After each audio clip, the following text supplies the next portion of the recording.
In the last lecture, we have discussed about the law of definite proportions and we have solved some numerical problems based on it. Now we will discuss about its limitation. So,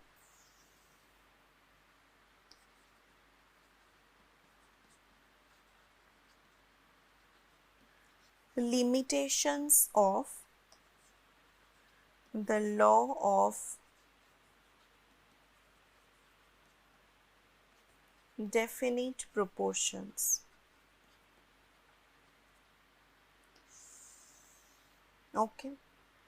So the first limitation is when a compound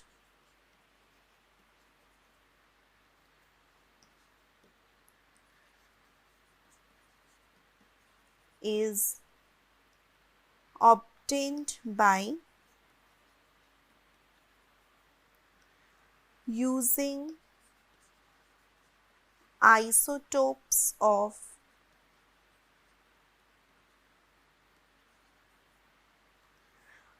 combining elements.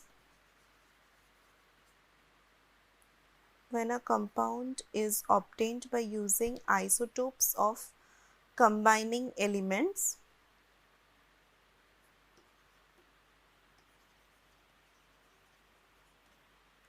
different isotopes give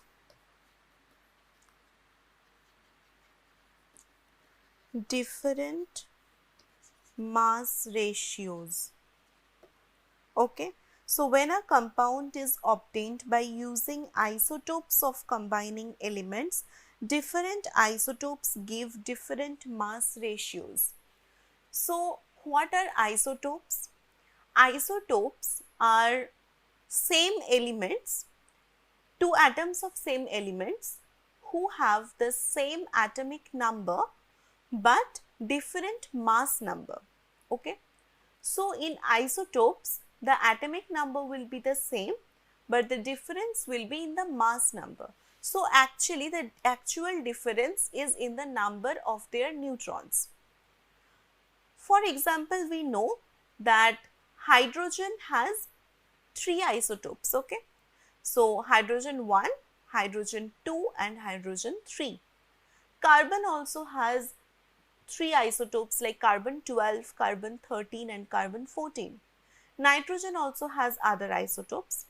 So when we react with different isotopes to form a molecule, then obviously they will not give the same mass ratios. So let's see an example. We will take an easy example of H2O. Okay. So this is the reaction. H2 plus half O2 gives H2O, right? So now at first let's consider the smallest isotope of hydrogen, that is H1. So in that case the mass ratios will be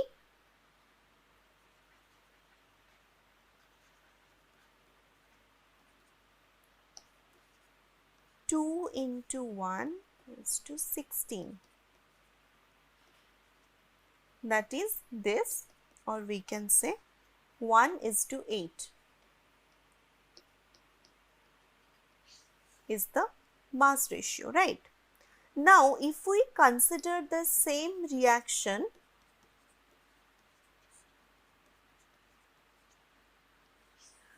where we use H2, which is deuterium. So this can also be written as D2 plus half of O2 gives D2O. This is known as heavy water. Okay. Now in this case hydrogen has a mass of 2, right? So here what will be the mass ratio?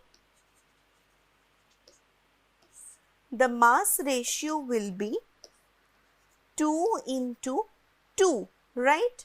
The mass of hydrogen here is 2. It's to 16. So 4 is to 16. What is 1 is to 4?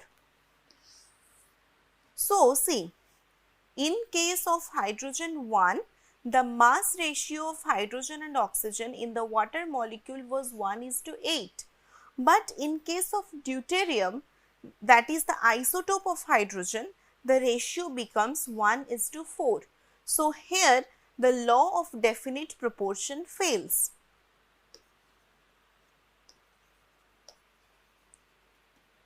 The law of definite proportions failed. Okay. Now there is another one limitation, that is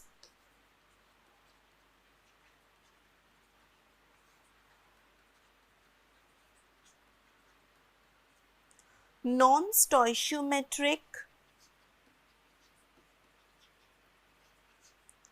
compounds which do not have definite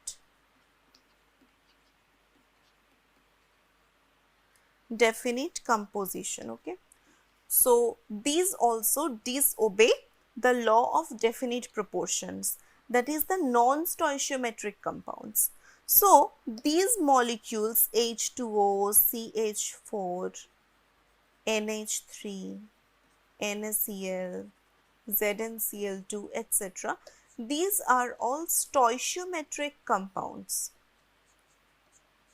We will study about the stoichiometry in the later part of this chapter. For now, these are the stoichiometric compounds, right? So in the stoichiometric compounds, these coefficients of each atom will remain the same.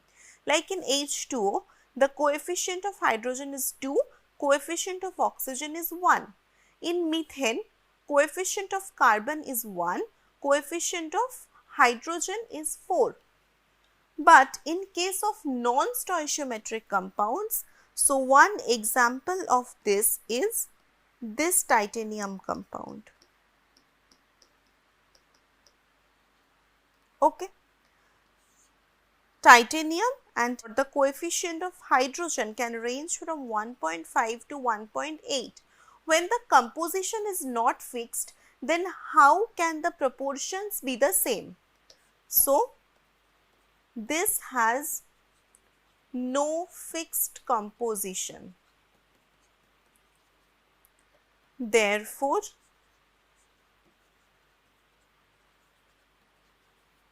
does not obey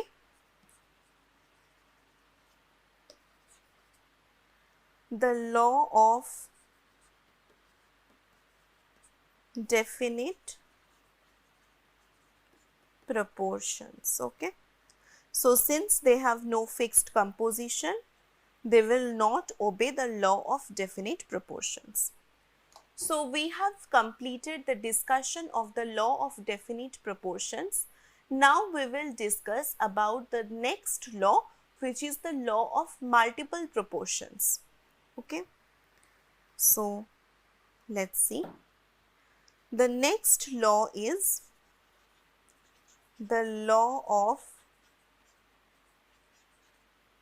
multiple proportions.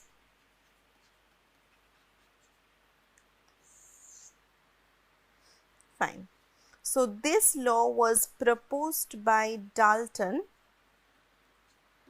in 1803. Okay. This law states that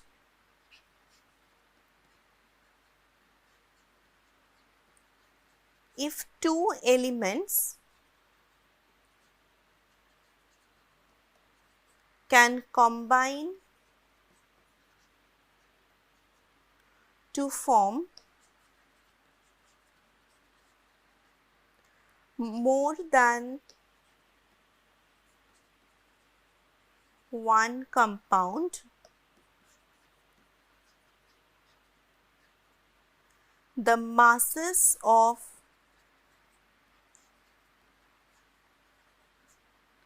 one element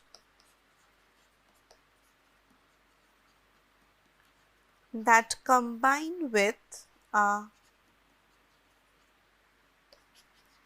fixed mass of the other element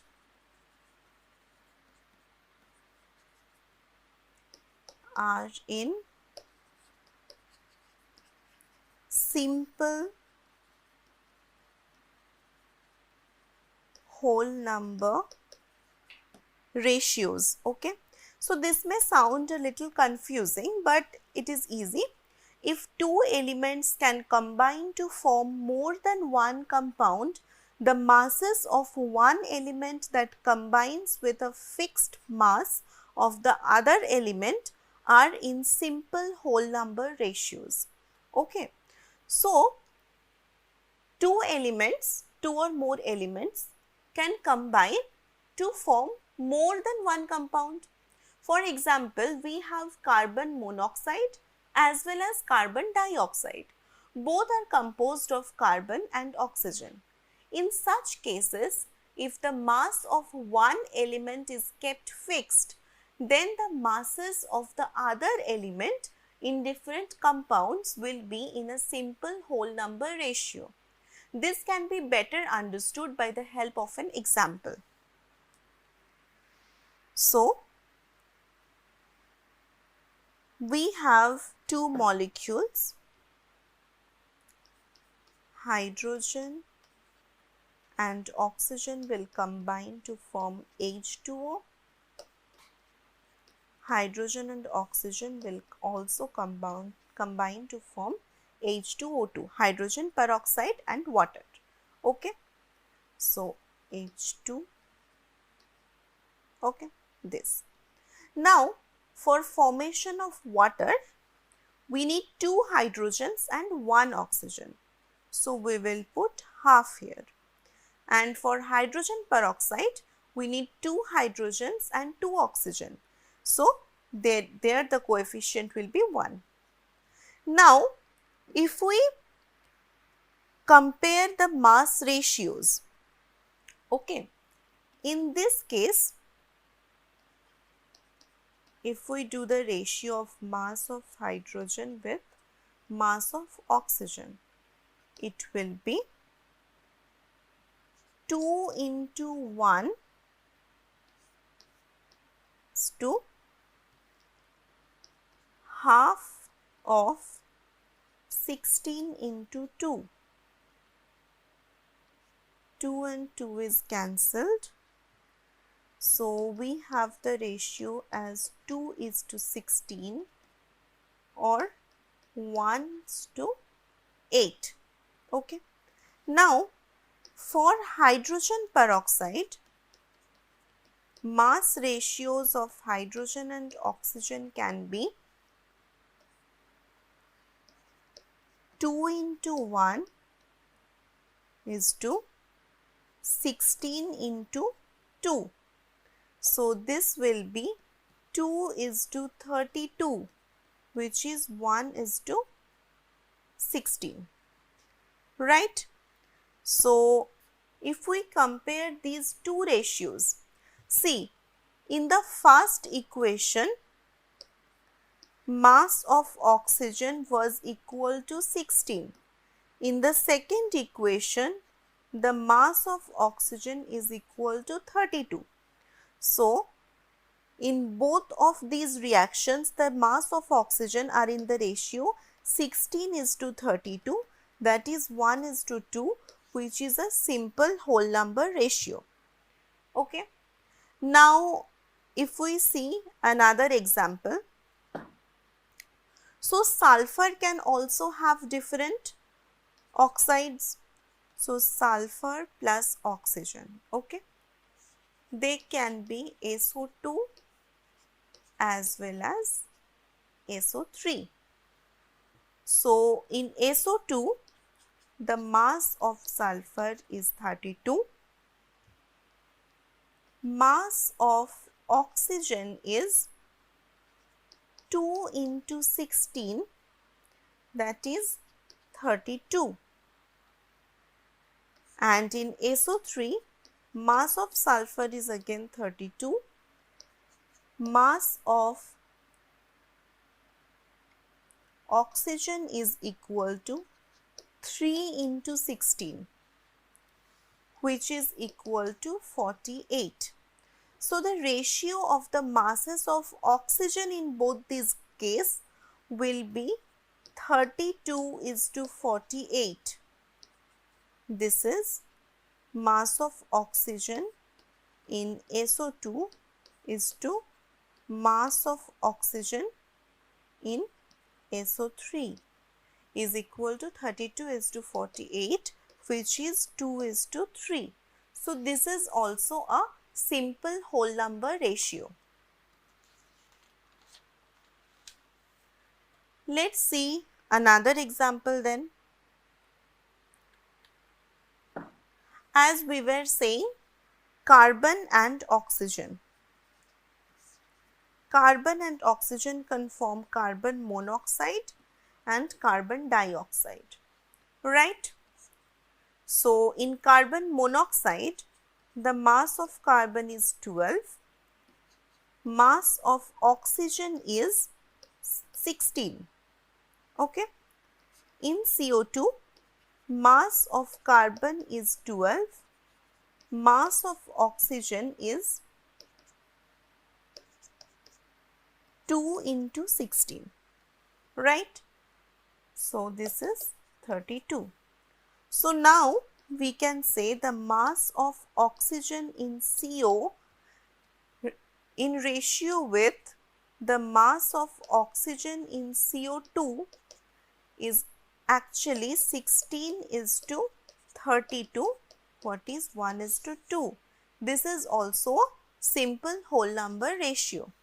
Now we can look at some more complicated example, which is the oxides of nitrogen, okay? So if we consider the oxides of nitrogen, there can be various possibilities. It can have N2O, it can have N2O3, N2O2, N2O3,